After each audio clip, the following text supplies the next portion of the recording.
क्या होता है। अब हम लोग यहाँ हेडिंग देंगे ऑटोट्रॉफिक न्यूट्रिशन क्या होता है। तो कहता है कि the mode of nutrition in which, लिखते हैं definition, the mode of nutrition in which the mode of nutrition in which the organism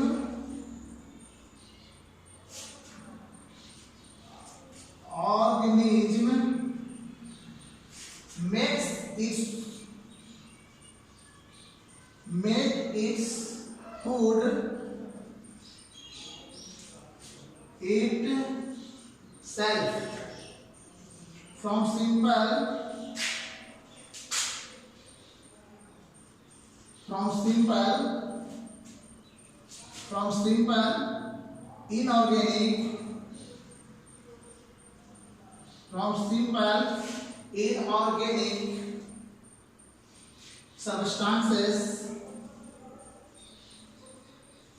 inorganic substances is called autotrophic nutrition. Is called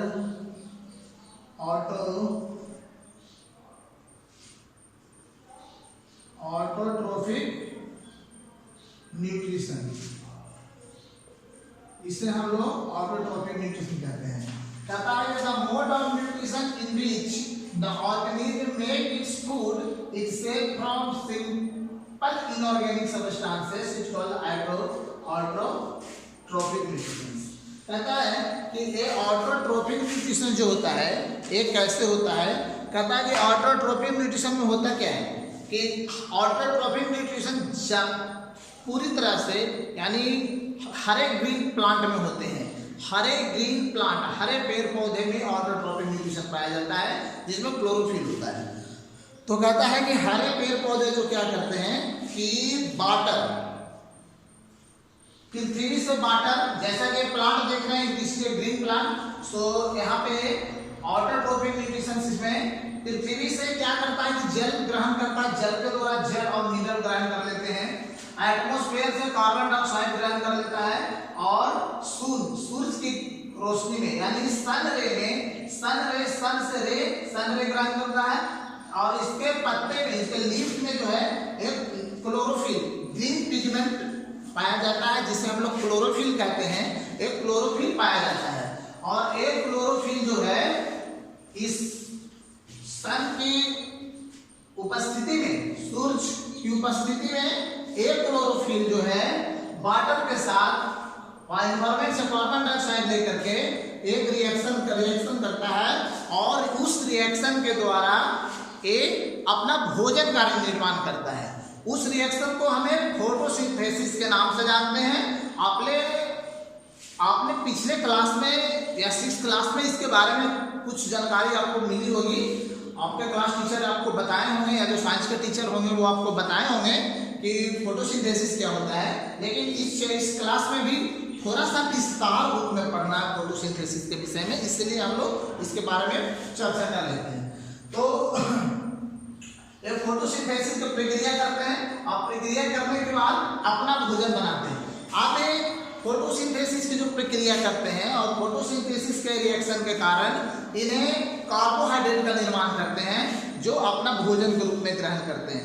और फोटोसिंथेसिस के दौरान बहुत प्रचुर मात्रा में ऑक्सीजन रिलीज होता है।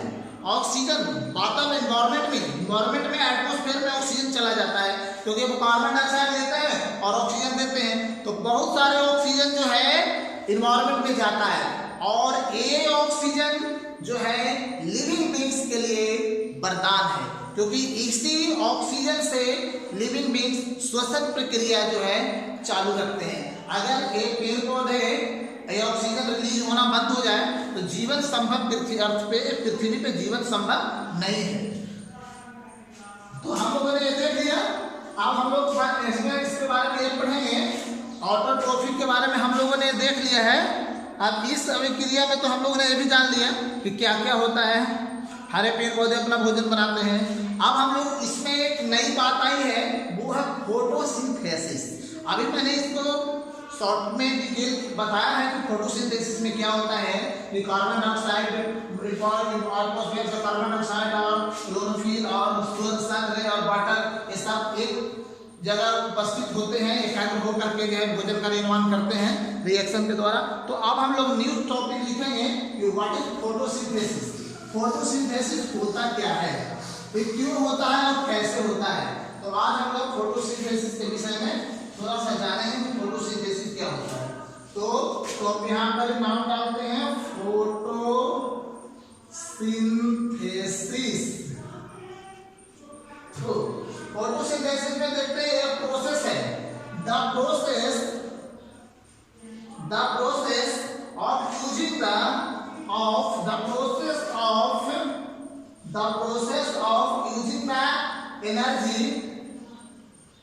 the process of using the energy of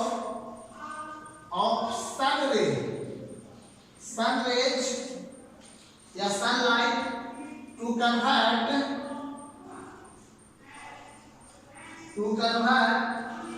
water and CO2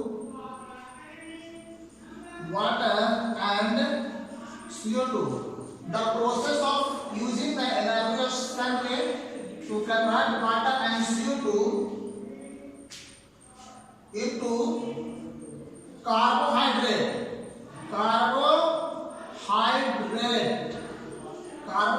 जिसको स्टार्च के नाम से जाना जाता है, जिसको हम लोग स्टार्च कहते हैं। कार्बोहाइड्रेट जो है जिसको हम लोग स्टार्च भी कहते हैं, या ग्लूकोज के नाम से भी जाना जाता है। आप लोगों ने कभी ग्लूकोज तो खाया होगा, ग्लूकोज खाने के बाद हम लोग देखते हैं कि कितनी तीव्र एनर्जी मिलती है, बिल्कुल थकावट दूर हो जाता है। तो ये ग्लूकोज का निर्माण होता है, यहाँ पे कार्बोहाइड्रेट का निर्माण होता है, जिसे हम लोग जो है फोटोसिंथेसिस में प्राप्त करते हैं।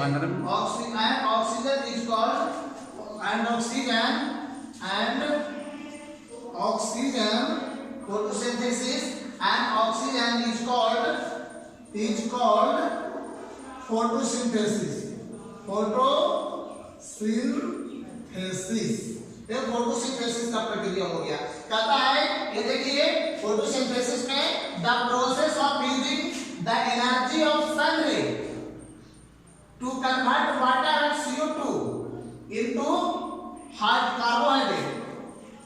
वाटर और CO2 को, जो एनवायरमेंट से CO2 लेता है, पृथ्वी से वाटर लेता है, वो वाटर और CO2 को क्या करता है कि वाटर और CO2 को सूर्य की उपस्थिति में, सूर्य की एनर्जी से उसको कार्बोहाइड्रेट में कन्वर्ट कर लेता है, और कार्बोहाइड्रेट में कन्वर्ट करके जिसको स्टार्च कहते हैं अपना भोजन बना लेता है, और उसी दौरान काफी मात्रा में ऑक्सीजन रिलीज होता है। तो अब हम लोग इसका रिएक्शन देखते हैं।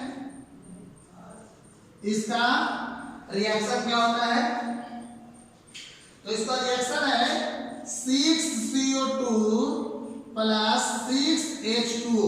CO2 कार्बन डाइऑक्साइड का केमिकल फार्मूला है, जिसको कार्बन डाइऑक्साइड कहा जाता है। कार्बन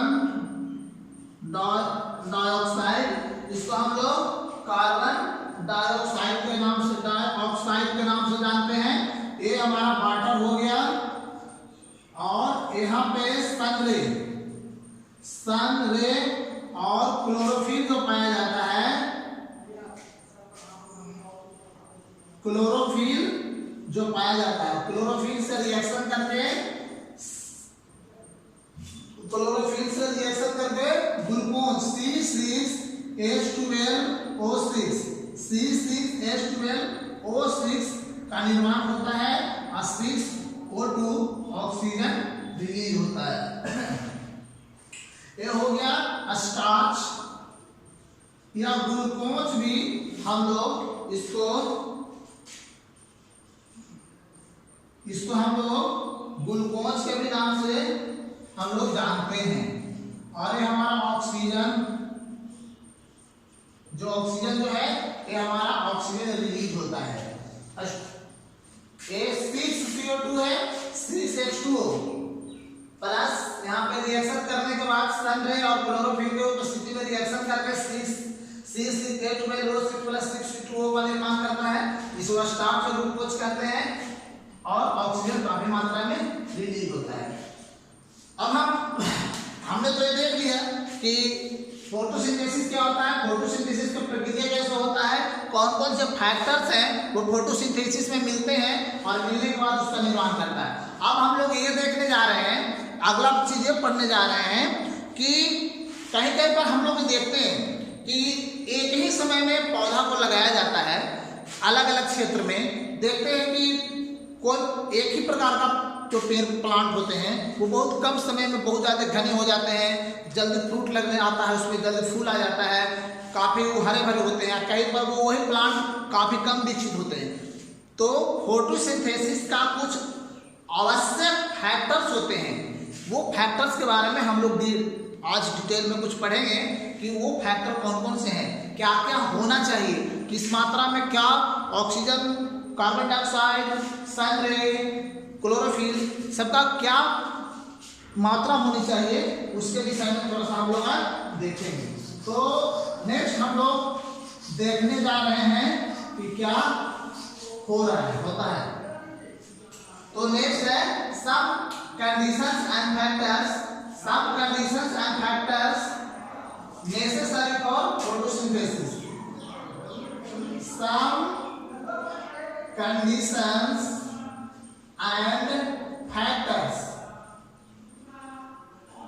है ना,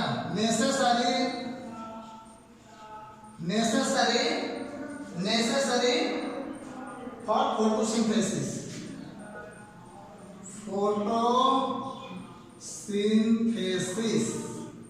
कुछ ऐसे फैक्टर्स हैं, some conditions and factors necessary for photosynthesis.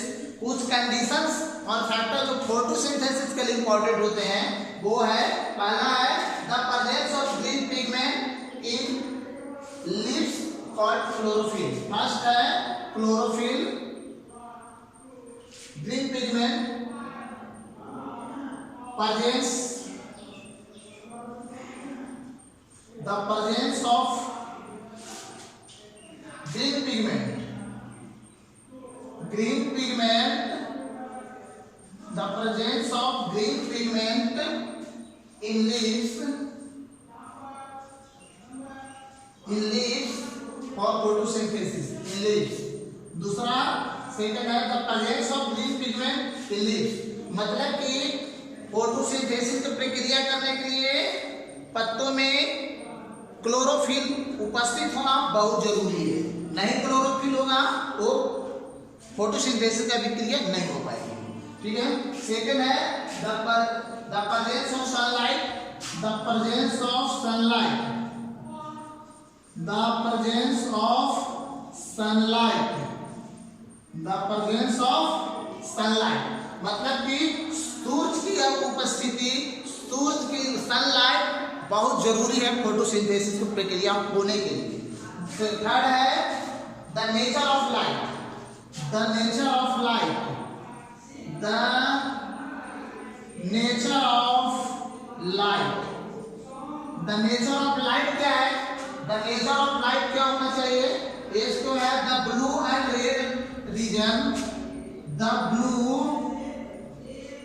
and red regions, the blue and red regions of the visual light, of the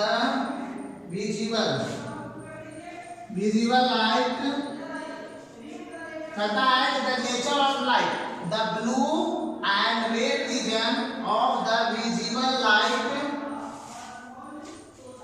most effective,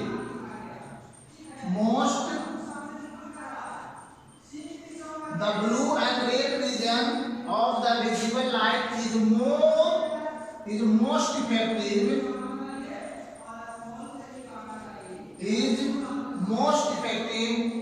most effective for photosynthesis, for photosynthesis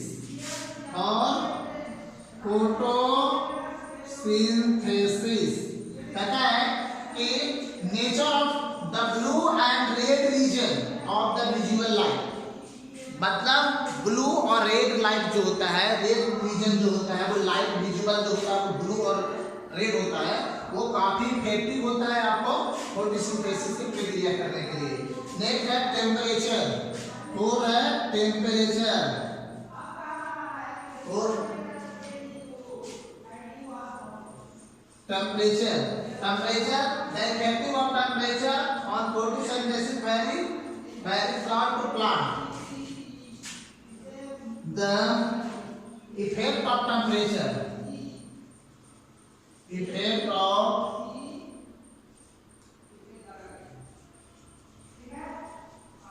the effect of temperature on photosynthesis, on photosynthesis